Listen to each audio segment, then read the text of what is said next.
దేవుని ప్రియులారా, దేవుని మహాకృపను బట్టి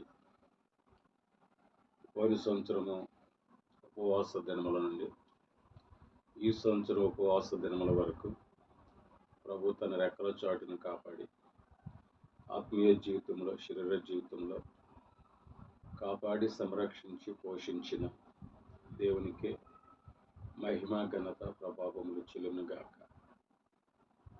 దేవుని ప్రియులారా, మా తండ్రి గారైనటువంటి ప్రభాకరవయ్య గారు ప్రభు చెప్పగా 300 పైగా ఉపవాస వ్రతములు చేసి ఆ ఉపవాసములు కూడా ఒక రొట్టెను సగం చేసుకొని తినమంటే ఆ సగం తిని ఒక ప్రక్కన పడుకో, ఈ వారం ప్రక్కన పడుకోమంటే అదే ప్రక్కన పడుకొని 300కు పైగా ఉపవాస వ్రతములు చేసి ఎన్నో వరాలు కలిగి దేవుని యొక్క సేవను విస్తరింపచేశారు. దేవుని పక్షమున, బైబిల్ మిషన్ పక్షమున గొప్ప పోరాట యోధుడిగా ఉపవాసాల ద్వారా అనేకమైన అద్భుతాలు, ఆశ్చర్య కార్యాలు, మహిమ కార్యాలు, ఘనకార్యాలు అనేకమైనవి దైవజనుడి ద్వారా దేవుడు జరిగించిన వారే ఉన్నారు. అలాగనే ఆయన కుమారుడినైన నేను కూడా ప్రభు చెప్పగా 101 దినములు ఉపవాస వ్రతములు చేయటం జరిగింది.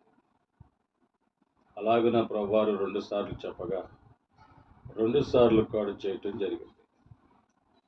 నా ఊహకు వచ్చినప్పటి నుండి కూడా ప్రతి శుక్రవారం ఉపవాసం ఉంటూ ప్రతి సంవత్సరం కూడా 40 దినముల ఉపవాస వ్రతములు చేయటం అనేది జరిగింది. దేవుని యొక్క అత్యంతమైనటువంటి కృపను బట్టి సంఘము కూడా దేవుని మార్గంలోనే నడుస్తూ ఉంది. అలాగనే ఈ సంవత్సరం కూడా ఉపవాస ప్రార్థనలు ప్రారంభించుచున్నాం గనుక ప్రతి ఒక్కరు కూడా ఉపవాస ప్రార్థనలో పాల్గొని దేవునితో సహవాసం చేసి దేవుని యొక్క శక్తిని పొందుకొని ఆత్మీయ జీవితంలో, శరీర జీవితంలో ప్రతి వారిని కూడా అభివృద్ధి చెందండి. మరి ప్రతి దినము కూడా నూజివేడు షారోను ఓలివుల తేజోమహిమ రారాజు మందిరంలో జరిగే మరి 7 గంటల నుండి 9 గంటల వరకు జరిగే ఉపవాస ప్రార్థనలో ప్రతి దినమును కూడా పాల్గొనండి. తెల్లవారుజామున కుటుంబ ఆరాధనలు జరుగుతాయి. మరి రాత్రి కాలంలో శిలువ ధ్యాన కూటములు జరుగుతాయి. అలాగనే స్తుతి కూటములు, వీధి కూటములు, అనేక కూటములను ఏర్పాటు చేసుకొని క్రీస్తు ప్రేమను అనేకులకు వివరించండి. అలాగనే ప్రతి బుధవారం కూడా మరి పరిశుద్ధ ఆరాధనలు జరుగుతాయి కనుక ప్రతి వారిని కూడా ఈ పరిశుద్ధ బుధవార ఆరాధనలో పాల్గొని దేవుని యొక్క ఆశీర్వాదములు పొందుకోండి. దేవునితో సహవాసం చేయటం ద్వారా దేవుని శక్తిని పొందుకుంటారు.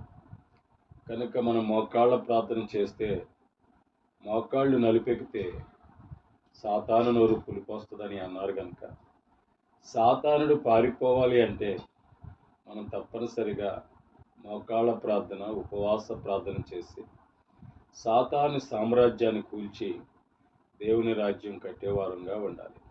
కనుక ప్రతి ఒక్కరు కూడా ఈ ఋతుదినాలను పాటించి అత్యంతంగా దేవునికి సమీపముగా చేరి దేవుని యొక్క శిలువ రక్తములో ప్రతి ఒక్కరు కూడా కడగబడి నిష్కలంకమైనటువంటి పౌరములుగా, నిష్కలంకమైనటువంటి సంఘముగా తయారయ్యి రాకడ మేఘం ఎక్కాలని దేవుని పేరట మిమ్మల్ని అందరినీ వేడుకుంటున్నాను. కనుక ఈ సంవత్సరం కూడా ప్రతి ఒక్కరూ ఈ ఉపవాస ప్రార్థనలో పాల్గొని మరి ప్రతి వారును దేవుని శక్తిని పొందుకొని వర్ధిల్లుదురుగాక. ఆమేన్.